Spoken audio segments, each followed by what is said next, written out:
Good morning, students. Today's our topic is derivation relations between torque and moment of inertia. हमने अभी तक इस topic के अंदर टॉर्क भी पढ़ चुके हैं और मोमेंट ऑफ इनर्शिया भी। टॉर्क क्या होता है? किसी भी रोटेशनल एक्सिस पे कोई भी फोर्स अप्लाई होता है तो वो क्या कहलाता है? टॉर्क। और मोमेंट ऑफ इनर्शिया, कोई भी बॉडी एक एक्सिस के ऊपर क्या करे, रोटेट करे, वो क्या कहलाएगा? Moment of inertia. उसका उस एक्सिस के चारों ओर क्या करे, रोटेट करे।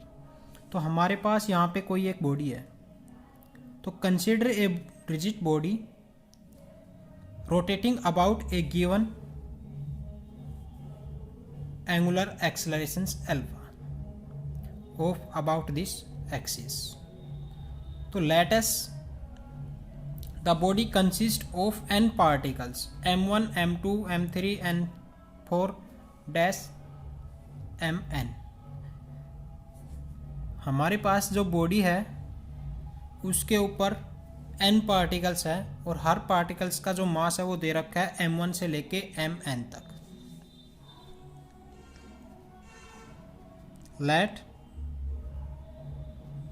body consists of n particles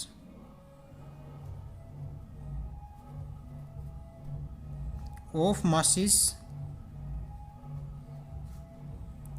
m1 m2 mn at perpendicular distance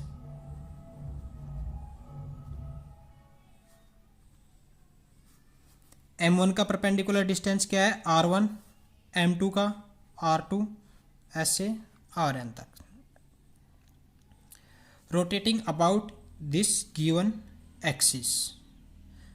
if, अगर माना हमने a1 है accelerations of the body of mass m1 and a2 accelerations be the body of mass a2 and a3 be the accelerations of body of mass a3 as shown an be the accelerations of the mass of body mn.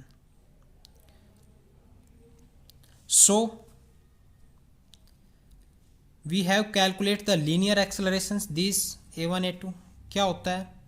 Angular एक्सेलरेशंस into में perpendicular distance पढ़ चुके हैं हम।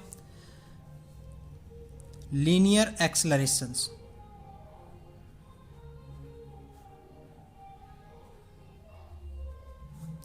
Of particles,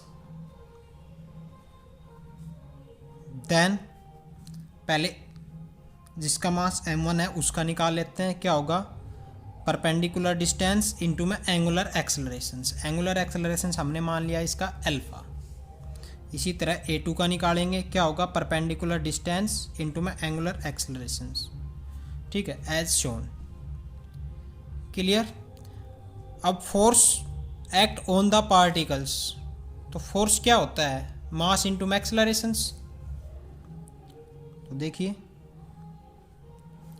force on particle of mass m1 is, क्या होगा? F1 से denote कर लेते हैं। मास F1 मतलब मास m1 और एक्सेलरेशन उसका क्या है? a1। यहाँ पे जो है इस इक्वेशन से क्या करेंगे? एक्सेलरेशन की वैल्यू पुट करेंगे यहाँ पे। तो देखो क्या आएगा? F1 is equal to m1 a1 की वैल्यू एक्सेलरेशन की क्या है? r1 alpha. क्लियर? सिमिलरली ऐसे ही हम क्या निकालेंगे? F2 निकालेंगे, F3 निकालेंगे और F4 क्या आ जाएगी? m2 r2 alpha. क्लियर? अब क्या करेंगे हम? इसके ऊपर टॉर्क को कैलकुलेट करेंगे। वी नो दैट ये बॉडी रोटेट कर रही है और इसके ऊपर फोर्स भी अप्लाई हो रहा है, तो टॉर्क हम कैलकुलेट कर सकते हैं। क्या होता है टॉर्क? फोर्स इनटू में perpendicular distance. Now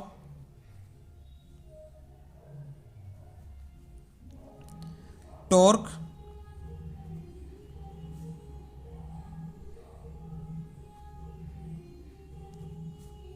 acting on particles of mass m1 क्या है? टॉर्क 1 कैलकुलेट करेंगे, क्या होगा? फोर्स इंटू में perpendicular distance.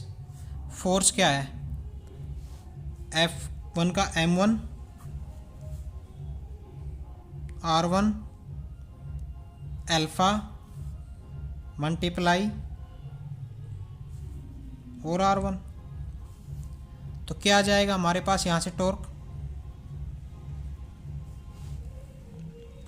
m1 R1 multiply R1, तो क्या आ जाएगा? R1 का स्क्वायर इंटू में अल्फा।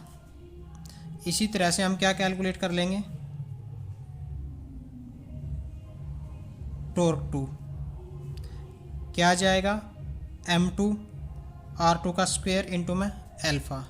इसी तरह हम क्या कर सकते हैं? n तक कैलकुलेट कर सकते हैं, mn Rn का square alpha. Clear? Now total torque act on the body. ये तो पार्टिकल्स का था, m1 का, ये m2 का और ये mn का। अब टोटल कैलकुलेट करेंगे तो सम ऑफ ऑल टॉर्क